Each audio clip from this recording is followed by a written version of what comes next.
Molto felice di essere qui per fare questa chiacchierata.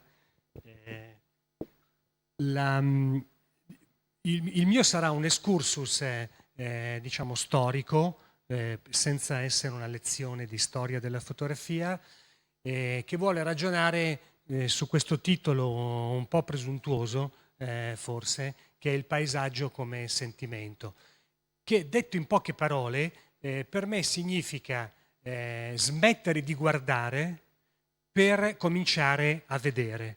È una differenza, come dire, sottile, per me è davvero molto importante, perché guardare è un'azione meccanica, il vedere implica un'empatia, implica una passione e un coinvolgimento anche diverso. E all'interno di questo viaggio, di questo excursus storico, vedremo due differenti modalità anche dei fotografi e della fotografia, che a volte guarda, anche se poi questo guardare, ve ne renderete conto, spero da soli, alla fotografia non basta mai. E quindi anche tutti quei fotografi che hanno lavorato per togliere la dimensione letteraria e poetica alla fotografia hanno poi dovuto fare i conti con questa necessità del vedere, perché vedere vuol dire anche capire, vuol dire portare a sé, vuol dire entrare nelle cose.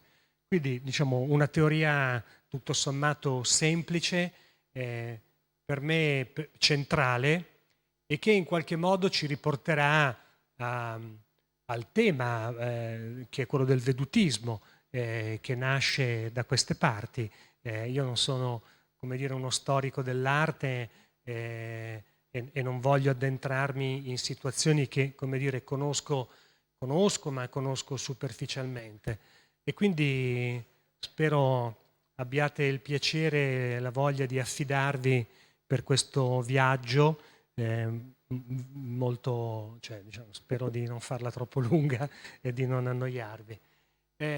Comincio con un'immagine che non ha niente a che fare con la fotografia e che mi ha sempre molto colpito, lo conoscete benissimo, come dire, il punto di riferimento del romanticismo tedesco, che non ha nulla a che fare con il vedutismo, ma ha a che fare con quel desiderio del vedere di cui parlavamo prima. Perché all'epoca vuol dire nel 1825, e come i francesi ben sanno, l'invenzione della fotografia è nel 1839, anche se ci sono, diciamo, esperimenti, Niepce aveva già detto qualcosa prima, però ufficialmente la fotografia viene annunciata nel 1839 proprio presso l'Accademia di Francia con Arago. Ma la cosa incredibile è che Friedrich aveva già tolto ogni oggetto dal suo atelier affinché tra lo sguardo e i suoi quadri che stava dipingendo non ci fosse alcuna distrazione. Vicenda che Morandi riprese in pieno, perché aveva eliminato tutto. Più tardi avrebbe disegnato un paesaggio notturno in cui la luna era un circolato, un circoletto ritagliato a mano, un buco attraverso il quale far passare direttamente la luce della luna. Cioè praticamente questo quadro si poteva vedere soltanto nelle notti di luna piena e lo si doveva guardare in controluce. E più in generale c'è chi sostiene che la finestra così spesso usata da Friedrich per inquadrare le sue ultime vedute possa intendersi come un proto-obiettivo, un anticipo di uno schermo cinematografico, o è la stanza che dobbiamo presupporre al di qua sostanzialmente dei vetri, una sorta di camera oscura. E come sappiamo, come dire, il vedutismo ha molto a che fare con l'utilizzo della camera ottica, no? e di strumenti del genere. Ma questo mi ha molto impressionato perché, come dire, Friedrich fa una dichiarazione precisa, cioè quel bisogno di vedere attraverso uno strumento, attraverso un sentimento, attraverso qualche cosa. Io trovo magico e commovente che uno possa immaginare un quadro, un disegno che si può vedere soltanto quando c'è la luna piena e quando la luna coincide esattamente con quel circolo che aveva fatto. Vabbè, insomma, sulla camera ottica credo che sappiate tutto e forse anche più di me, e tutte queste testimonianze sono appunto la prova di quanto per l'uomo fosse necessario riuscire ad inventare uno strumento capace di trattenere la nostra visione, capace di trattenere la realtà. E questo comincia da quando conosciamo la storia degli uomini, da quando cominciano a disegnare nelle caverne, ma, no? E quindi di trattenere, di conservare quest'idea della memoria. Come ben sapete, la camera ottica viene usata tantissimo, no?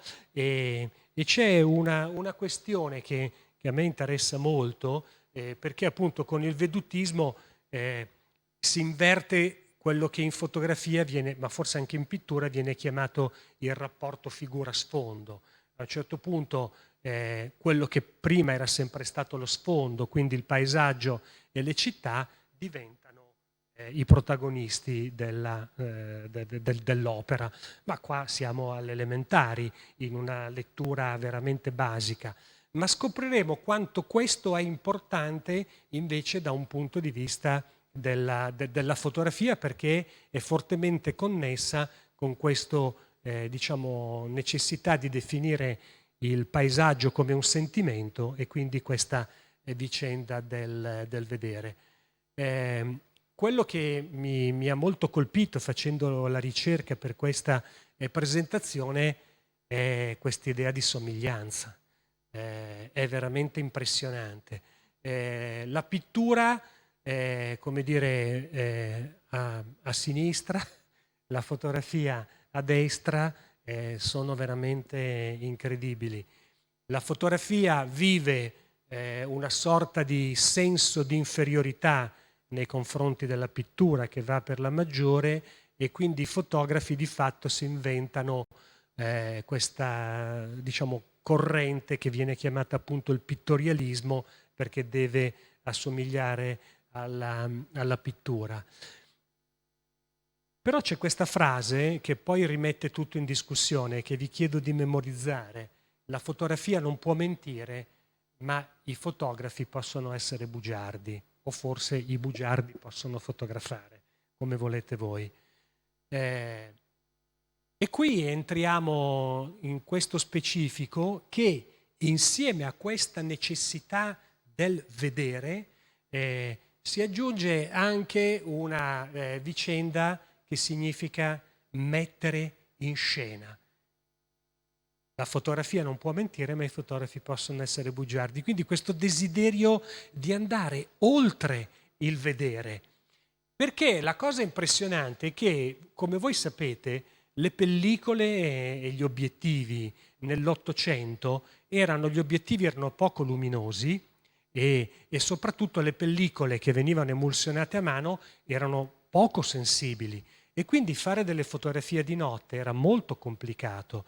E quindi Carlo Naia, questo è il nome del nostro fotografo veneziano, aveva inventato una tecnica per cui lui le fotografie le faceva di giorno, perché era più facile nel senso che si esponeva comunque per un tempo molto lungo, perché se guardate e vedete che il moto ondoso del canale non si vede più perché il tempo è veramente molto lungo, e poi con delle tecniche di camera oscura considerate all'epoca all'avanguardia, praticamente questo effetto notte le trasformava in fotografie notturne, ma erano fotografie che lui scattava assolutamente durante la giornata. Quindi c'è un fotografo che, come dire, rispetto al nostro tema, sente la necessità di intervenire. È come se la realtà che ha di fronte, la realtà che vuole raccontare, non gli bastasse più,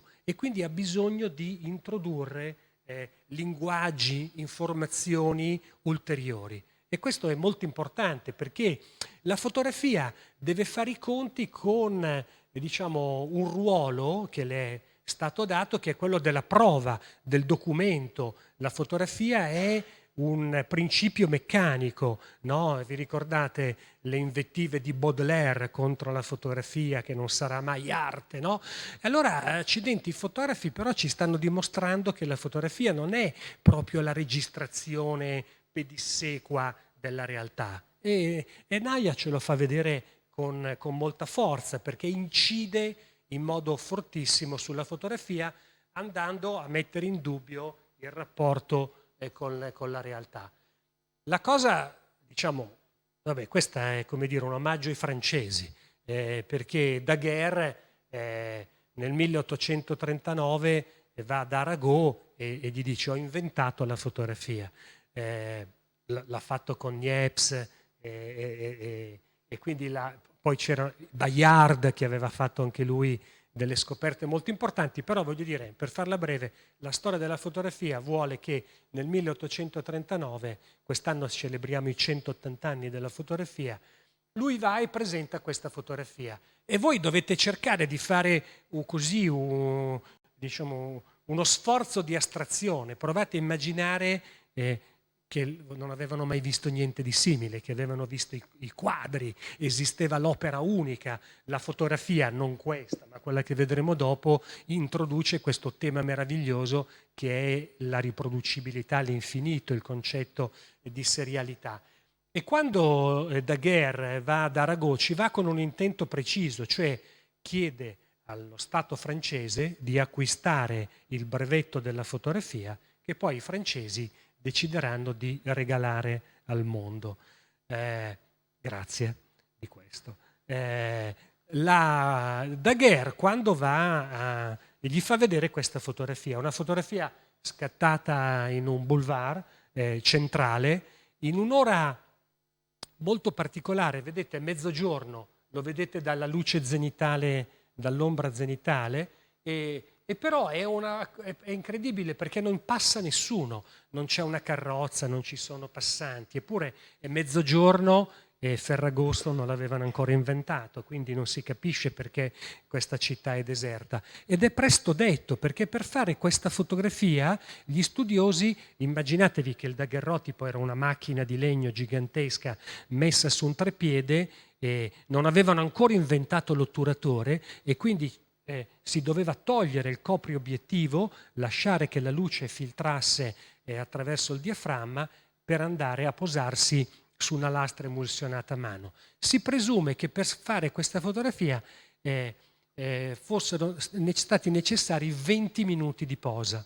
E quindi è normale che se una carrozza faceva questo percorso ci avrebbe impiegato un minuto, forse neanche, e quindi non poteva rimanere impressa nella pellicola perché come dire, la fotografia quando viene annunciata può riprendere soltanto soggetti statici, non può riprendere soggetti dinamici. Ma Daguerre, che era un grande uomo di marketing e voleva a tutti i costi che la Francia comprasse l'invenzione, usa uno stratagemma. Uno stratagemma che insomma poi si scoprì parecchio tempo dopo e sostanzialmente mette in scena il lustrascarpe con il suo cliente. E uno dice: ma com'è possibile che sia riuscito a fare questa immagine? E ci è riuscito perché ha pagato il lustrascarpe il suo cliente chiedendo loro di rimanere fermi immobili per 20 minuti. E quindi hanno recitato questa vicenda in modo tale che lui potesse andare da Monsieur Arago e dire: la fotografia può riprendere anche soggetti dinamici e non solo statici. Vi ricordate la frase che vi ho chiesto di memorizzare? La fotografia non può mentire, ma i fotografi possono essere bugiardi. Quindi la fotografia, prima ancora di essere annunciata, nasce con il virus della menzogna, lo dico in modo forte, nella pancia. Perché non dobbiamo aspettare Photoshop, come dire, per immaginare che la fotografia non dice mai la verità. Pensate che negli Stati Uniti, dove c'è una legislazione completamente diversa, la fotografia non è ammessa come prova a meno che il fotografo porti il file RAW. E sapete che cos'è, no? È il file, quello originale dello scatto fotografico. Se tu porti un JPEG o un altro tipo di file, quella prova non è ammessa perché la fotografia è considerata troppo manipolabile. Però quello che dico io è, vedete che non c'è bisogno di manipolarla a posteriori. Tu la fotografia la puoi manipolare nel momento in cui la fai, perché decidi che cosa fotografare, come fotografarlo. Addirittura qui puoi chiedere a qualcuno di recitare per te e di scattare questa immagine. Allora questo è davvero molto importante per noi perché, come dire, rimette in gioco tutto questo ragionamento sul rapporto figura-sfondo. La pittura guarda il mondo, no? E il vedutismo è sicuramente una corrente, una scuola strepitosa, per certi aspetti rivoluzionaria, proprio per questa inversione di priorità rispetto ai soggetti. E anche la fotografia guarda il mondo. La fotografia è più veloce della pittura, è più, come dire, riconoscibile. Quando siamo di fronte a una fotografia la riconosciamo molto spesso, no? Perché c'è da aggiungere questo, che in realtà noi non vediamo, noi riconosciamo. E questo è un concetto molto importante, perché quando riconosciamo vuol dire che vediamo davvero e che quindi stiamo compiendo quell'azione a cui mi riferivo prima. Ma la fotografia, a differenza della pittura, cioè la cosa che mi ha sempre colpito è che se voi andate a vedere, diciamo, i quadri dell'Ottocento, in alcuni casi sono, come dire, molto dinamici, presentano situazioni anche a volte molto forti, violente, combattimenti, cose, insomma, no? Anche mercati, situazioni così. Mentre invece, se voi ci fate caso, l'Ottocento in fotografia è un secolo quieto, è un secolo dove sembra che tutto quanto vada bene. Perché? Ma perché la fotografia ha dei limiti oggettivi. Voglio dire, i ritratti li facevano con il poggiatesta. Cioè, ci sembra un secolo tranquillo l'Ottocento in fotografia, perché dovevamo stare lontani. Perché i fotografi dovevano stare lontani perché dovevano guardare il mondo in un modo davvero particolare, tenendo conto dei limiti tecnici che diventano limiti linguistici, ma i limiti bisogna conoscerli per imparare a superarli. E questo è molto importante. Guardate che roba per fare un ritratto. Questo qui è vedete, tutte le foto dell'Ottocento, le donne sono sedute, i mariti, veri gentleman, sono appoggiati con un gomito sulla spalla della signora o hanno una pila di libri che gli sorregge l'altro gomito. Sono delle foto anche ridicole per certi aspetti, ma in realtà dietro c'era tutta questa vicenda dei poggiatesta. Lo riconoscete qua dietro? Vedete, è un po' mascherato, ma vedete che c'è un trepiedi qua, uno qua e uno qua, che praticamente erano telescopici e venivano appoggiati proprio sul collo. E quindi questo è una roba che, come dire, una tecnica che costringe i fotografi a guardare il mondo, come dire, da una certa distanza. Non potevi fare tutto quello che volevi, come ben ci ha raccontato il nostro Daguerre. E quindi, l'abbiamo detto prima, no? La pittura che ha questo senso di inferiorità nei confronti della pittura, fanno delle fotografie che sembrano dei quadri. Per fortuna non è durato tantissimo questo periodo del pittorialismo perché era veramente un po' particolare. Però, accidenti, erano dei copiatori mica male. Guardate, questa è una fotografia e questo è il quadro. Questa è un quadro e questa è una fotografia. Cioè, era veramente incredibile il rapporto di sudditanza che c'era, ma perché c'era un po' questo obbligo, no? Guardate i soggetti come sono sempre statici, non c'è mai dinamismo, no? Quel meraviglioso dinamismo che invece la pittura riusciva a darci. Guardate, questo Reilander è un genio del pittorialismo, questo, come dire, sembra davvero un quadro, no, composto, invece è il David LaChapelle dell'Ottocento, no? Che mette in scena queste situazioni incredibili. Guardate questo come è incredibile, no? Robinson che si ispira ad un quadro famosissimo, eccetera. E poi appunto c'è tutta questa vicenda del Grand Tour che ci riporta un po' a quest'idea diciamo, del vedutismo, no? E di questa esperienza con la pittura. Intanto la fotografia ha subito un successo incredibile, nel senso che vengono commercializzati tantissime macchine fotografiche. Tenete conto che quasi contemporaneamente, praticamente nel 1839 in Inghilterra, Fox Talbot mette a punto un'invenzione che si chiama calotipia e che assomiglia molto di più alla fotografia moderna, così come la conosciamo oggi, perché lui si inventa un negativo di carta dove la camera registra un negativo e grazie a questo negativo si può stampare un positivo, anzi non uno, ma è come dire, la logica seriale diventa quella. No? E quindi quando la macchina fotografica diventa sempre molto ingombrante, sempre molto pesante, ma diventa un prodotto commerciale, wow, i fotografi e i pittori cominciano ad andare in giro. In questo caso addirittura anche i pittori scattano le fotografie, perché si portano a casa degli appunti visivi per realizzare dei quadri dopo. E questo è un daguerrotipo bellissimo di Ruskin, che come sapete ha lavorato qui moltissimo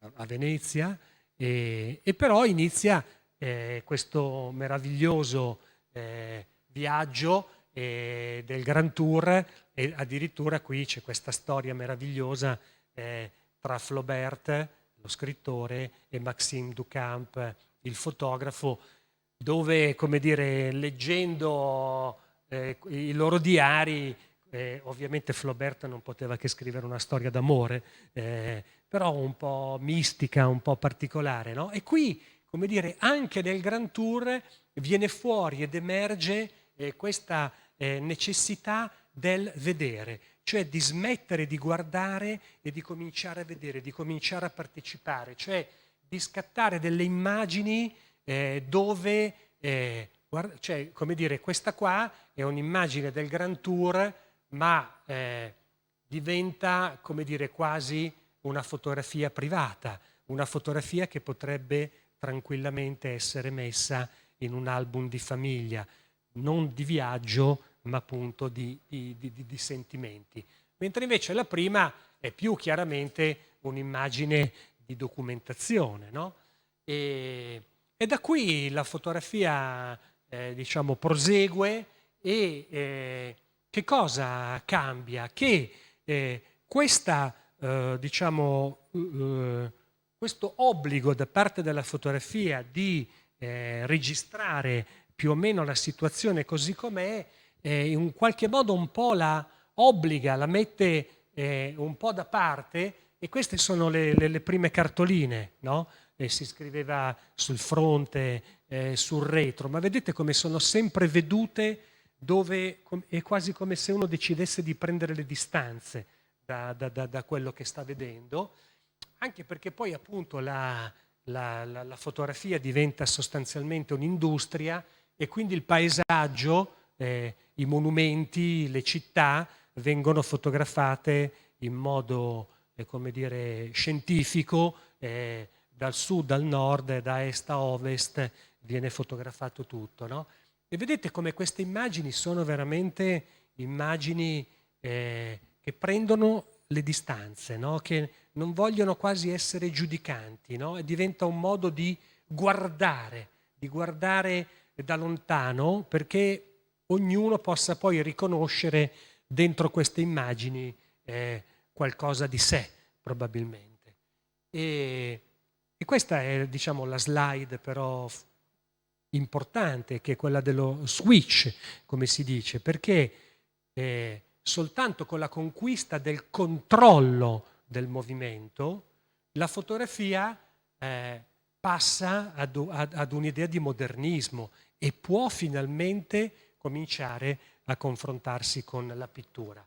Il tutto nasce casualmente, perché diciamo, un ricco signore chiede a questo Muybridge, un fotografo, un grande sperimentatore, chiede: ma è vero che i cavalli al galoppo staccano tutti gli zoccoli da terra, no? Se voi vedete come sono rappresentati i cavalli prima di Maidbridge è incredibile, perché stendono le zampe in avanti, no? Sembrano distendersi completamente. E questo genio si inventa, intanto inventa l'otturatore, che è fondamentale, si mette 24 macchine fotografiche lungo un percorso e le collega con degli scatti flessibili, i fotografi sanno cosa dico, e praticamente scatta tutta una serie di immagini in sequenza per restituire, era una scommessa tra maschi, queste cose succedono, come si muovevano i cavalli. Ed è incredibile perché poi in realtà Maidbridge darà un contributo incredibile agli studi dell'anatomia, ma soprattutto diciamo, al linguaggio della fotografia, perché la fotografia diventa una cosa completamente diversa. E qui siamo, come abbiamo detto, intorno al 1878. Da lì la fotografia diventa, come dire, un linguaggio completamente diverso, dove questa dimensione del guardare, del vedere esplode in tutte le sue forme, anche come dire, di discussione molto forte, no? E qui facciamo un salto, arriviamo più ad un'idea della contemporaneità, ma che ci riporta e che ci consente di fare delle riflessioni su quest'idea del vedutismo, perché i coniugi Becker, che sono Ila e Bernard Becker, due fotografi di Düsseldorf che insegnano all'Accademia, vanno in giro per la Germania, ma non soltanto, per fare questo genere di fotografie.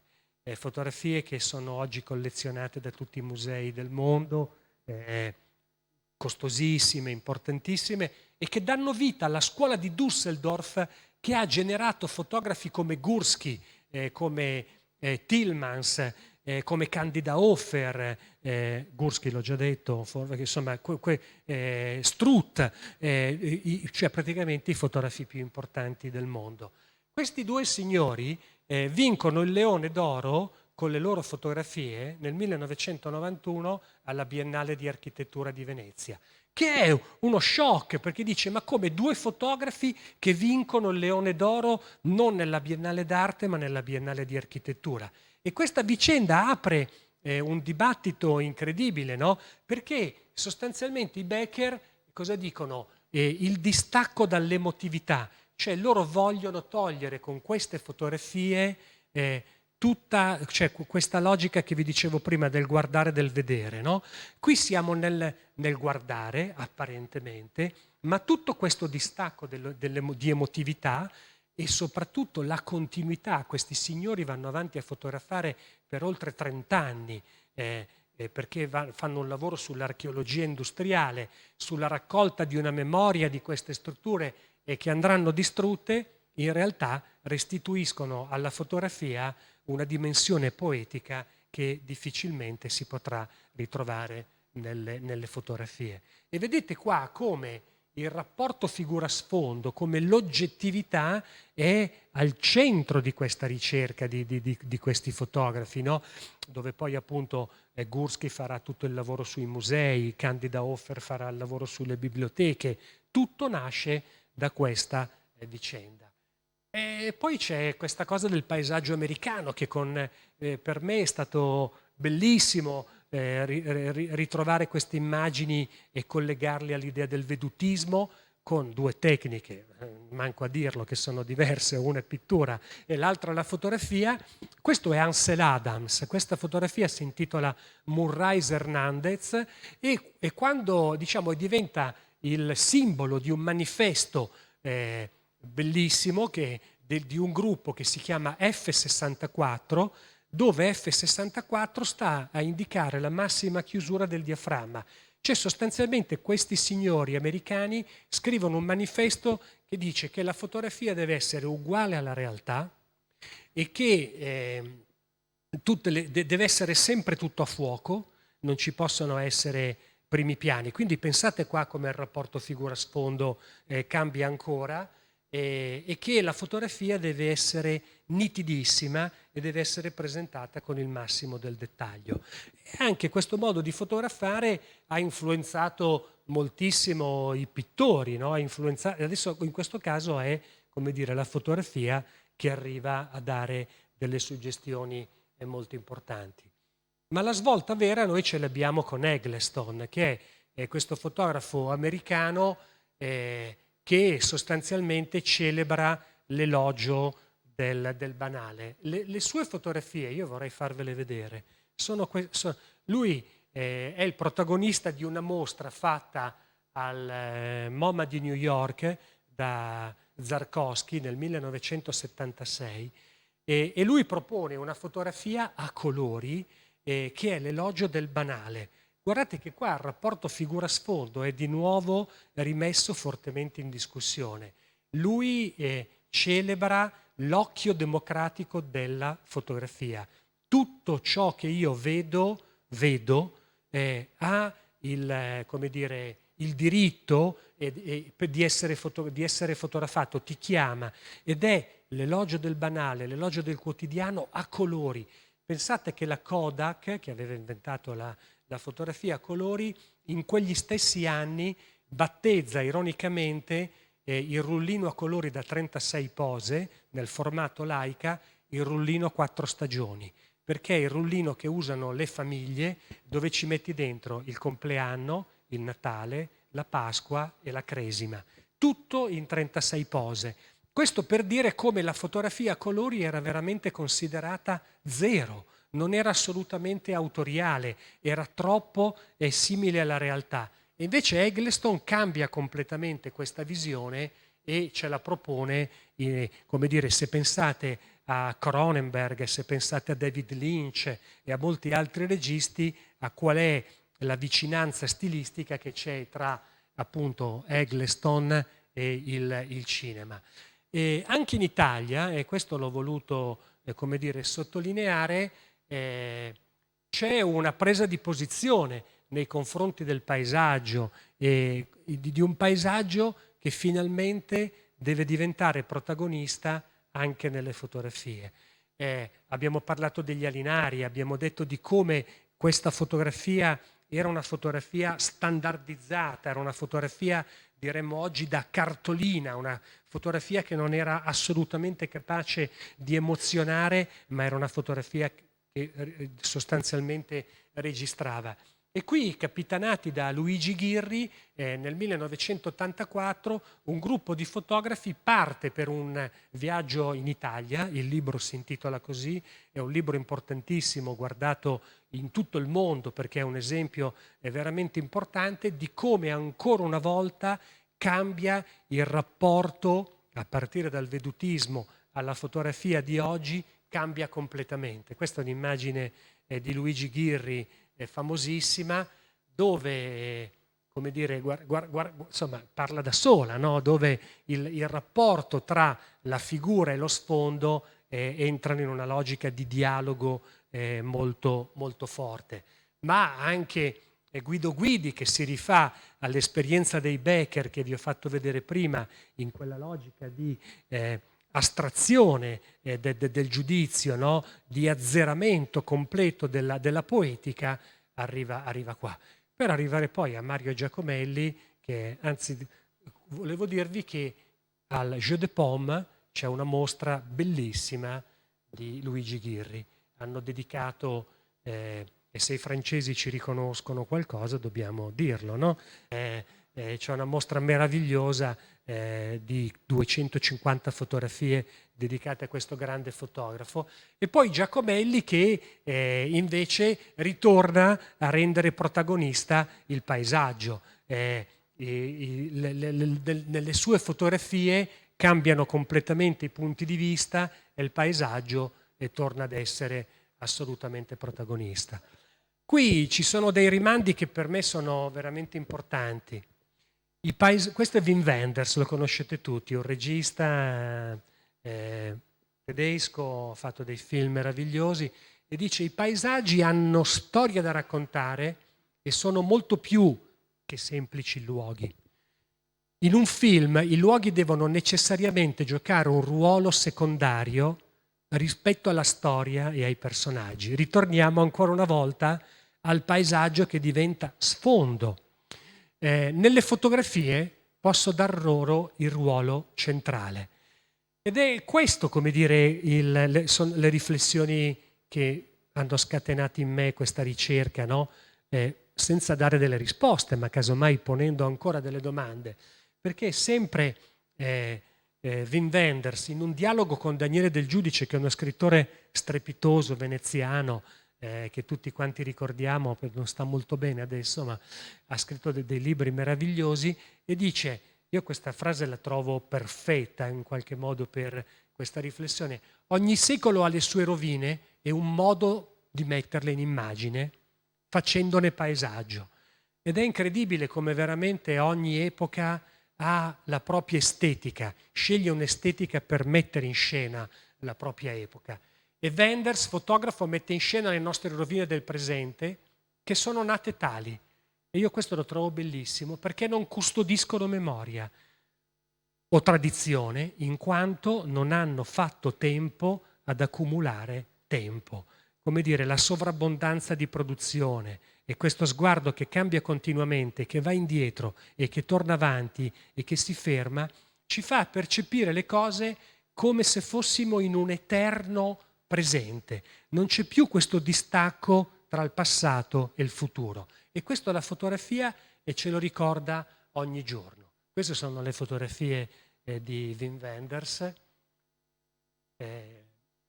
che lui usava proprio per prendere degli appunti visivi, per andare a fare i sopralluoghi, per poi andare a girare i film. E poi appunto c'è questa idea del paesaggio simbolico, no? L'Atlante è un libro in cui tutti i segni della Terra, da quelli naturali a quelli culturali, sono convenzionalmente rappresentati: monti, laghi, piramidi, oceani, città, villaggi, stelle, isole. In questa totalità di scrittura e descrizione ne ritroviamo il posto dove abitiamo, dove vorremmo andare, il percorso da seguire. E a un certo punto si ritrova a casa ammalato, con una banale influenza, e decide di esplorare l'Atlante, no? E fa queste fotografie che sono appunto delle immagini simboliche e che lo porteranno a dire quasi che la fotografia ha esaurito il proprio ruolo, perché mentre sta facendo questo lavoro vede la prima fotografia della Terra scattata dalla Luna, scattata da fuori, e dice: questa fotografia contiene tutte le fotografie, le contiene tutte, questa è la fotografia dell'assoluto, no? Ancora un cambio di registro e un cambio di programma. Come se non bastasse questo continuo modificarsi, arrivano dei fotografi, si chiama Nick Brandt, è un fotografo inglese che faceva prima delle fotografie nella savana di animali, eccetera, e che adesso voglio dire, fa delle cose pazzesche, ve le racconto brevemente.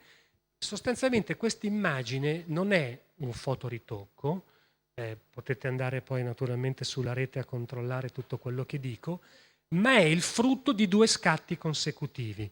Cioè lui che è un grido di dolore, di allarme contro una società che sta distruggendo la natura. Praticamente lui va nella savana, va in questi luoghi abbandonati e costruisce una pozza d'acqua artificiale, davanti alla quale mette una fotocamera tutta nascosta, non si vede, nascosta da foglie, frasche, eccetera, eccetera.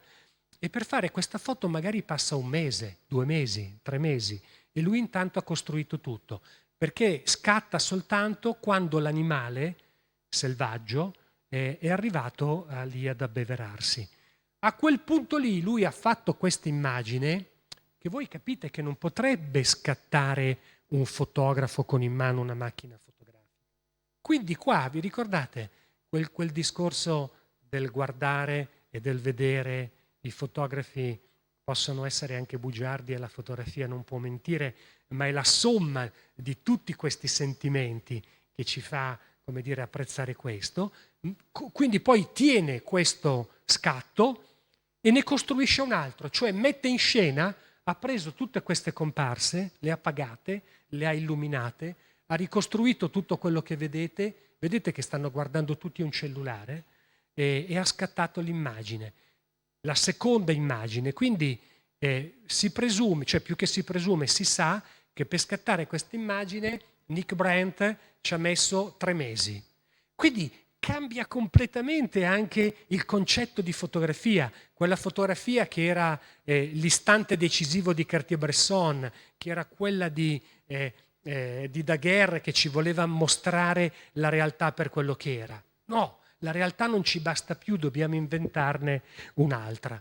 Questa è la seconda immagine. Quindi il leone è andato finalmente a bere, ha fatto la prima foto e poi prende tutte queste comparse che rifà. Ma ce ne sono alcune di molto più complesse, dove ha dovuto ricostruire praticamente mezza città, e questo è un fotografo veramente importante. Dall'altra parte, come dire, ritorniamo ancora una volta a questo principio del Luca Campigotto, che sente il bisogno, fotografo veneziano, di riprendere la sua città di notte, ancora vedete con dei tempi lunghi, ma vedete che mette insieme tutta un'altra serie di situazioni, perché si rifà il gruppo F64, è sempre tutto a fuoco. A differenza di Carlo Naia, non ha bisogno di scattare le foto di giorno per trasformarle di notte, perché la tecnologia oggi ti consente di fotografare con pochissima luce. E questo è un altro dato di cui la fotografia deve assolutamente tenere conto. Gregory Crewson, un altro fotografo incredibile, americano, acclamato dalla critica e dai musei di tutto il mondo. Tutto quello che vedete in questa fotografia è stato ricostruito. Non c'è nulla di lasciato al caso. Vuol dire che lui ha ricostruito il giardino, ha rifatto la casa, ha illuminato la casa e ha scattato questa fotografia. La fotografia diventa, come dire, lo era già nel 1839, ma come dire, prende corpo un'idea di una fotografia che è assolutamente una messa in scena. Anche questa è una fotografia dove tutto quello che vedete è ricostruito. Per non parlare di David LaChapelle, che ho avuto il piacere di organizzare la sua mostra proprio in questi giorni alla Venaria Reale, questa che voi vedete non è Marghera, ma sono delle fotografie dove lui ha chiamato addirittura il miniaturista del Titanic, lui sta a Los Angeles, sta a West Hollywood, e dove ha ricostruito questi modellini che sono fatti con tutti i prodotti derivanti dal petrolio. Vedete, sono cannucce per bere la Coca-Cola, sono lattine, vedete, lattine, bigodini, strass, e poi lui ha preso questi modellini, che sono grandi 3 metri per 3, li ha caricati su un furgone ed è andato a fotografarli nel deserto del Joshua Tree Park in California. Allora, abbiamo quasi finito, scusatemi se sono andato lungo. Tutto questo però è importante perché rispetto a quel concetto che dicevo prima del guardare e del vedere, della presunta verità della fotografia, noi dobbiamo accordarci qui rispetto a questo concetto, che se le cose del mondo non esistono se non c'è una narrazione, cioè se non c'è qualcosa che è la controprova della tua esistenza, tu non esisti. Le cose esistono solo se c'è racconto, solo se c'è narrazione. Allora questo ci fa dire che la fotografia non ha niente a che fare con l'occhio, non ha niente a che fare con la vista, non ha niente a che fare con il lavoro dei pittori, perché i pittori una mela se la possono disegnare, dipingere, pur non avendola davanti. Il fotografo deve sempre partire da un dato oggettivo, la mela ce la deve avere, la può aver trovata per caso, può averla comprata dal fruttivendolo e fotografata in un certo modo, ma se non c'è la mela lui non la può fotografare. Non solo, ma se voi, come dire, vi mettete davanti a qualcuno che spara a una mela, voi questa scena con i vostri occhi non la vedete, perché i nostri occhi e la nostra mente non sono attrezzati per vedere questa scena. Quindi dobbiamo metterci d'accordo sul fatto che tutto quanto è narrazione e tutto quanto c'è, che questa è un'immagine e che nulla ha a che fare con la realtà, con la nostra percezione, perché noi non la possiamo vedere, ci fidiamo. Possiamo pensare che se un proiettile attraversa una mela, quello che si può vedere, ma non con i nostri occhi, è questa vicenda. E tutto quanto io lo volevo concludere dicendo che intere generazioni di fotografi ci hanno raccontato il mondo a partire da questa immagine dell'istante decisivo. Quando Cartier-Bresson diceva una fotografia si può fare soltanto quando l'occhio, il cuore e la mente sono sulla stessa linea di mira. L'occhio ha la capacità di vedere, il cuore ha la capacità di emozionarsi e la mente la capacità di progettare e di vedere. Dopodiché anche Cartier-Bresson, come dire, si è corretto, dice io voglio fotografare senza regole, non è proprio quello che volevo dire. Ma in realtà, e qui arrivo un po' alla fine, oggi noi abbiamo diverse modalità. Questa è un'immagine di Crystal Perkins, un fotografo di Magnum, che usa ancora il momento decisivo. Vedete questo bambino che guarda in macchina, no? È quello il famoso punctum di Roland Barthes, no? Quello che ci attrae. Dall'altra parte qui abbiamo Simon Norfolk che invece mette in scena una situazione che ci può ricordare quella, no? Macerie di guerra, e invece questo che ci fa vedere un venditore di palloncini che probabilmente passava di lì e Simon Norfolk gli chiede di metterlo in scena.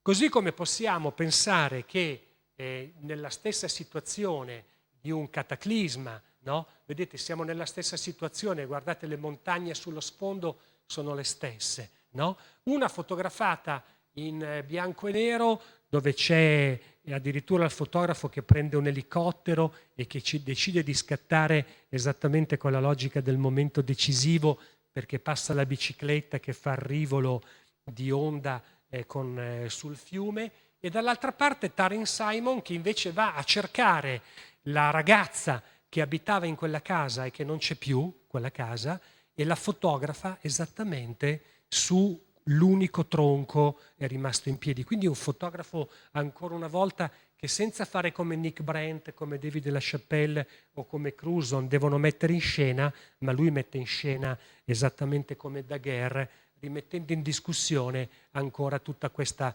vicenda del guardare, del vedere e del paesaggio come sentimento.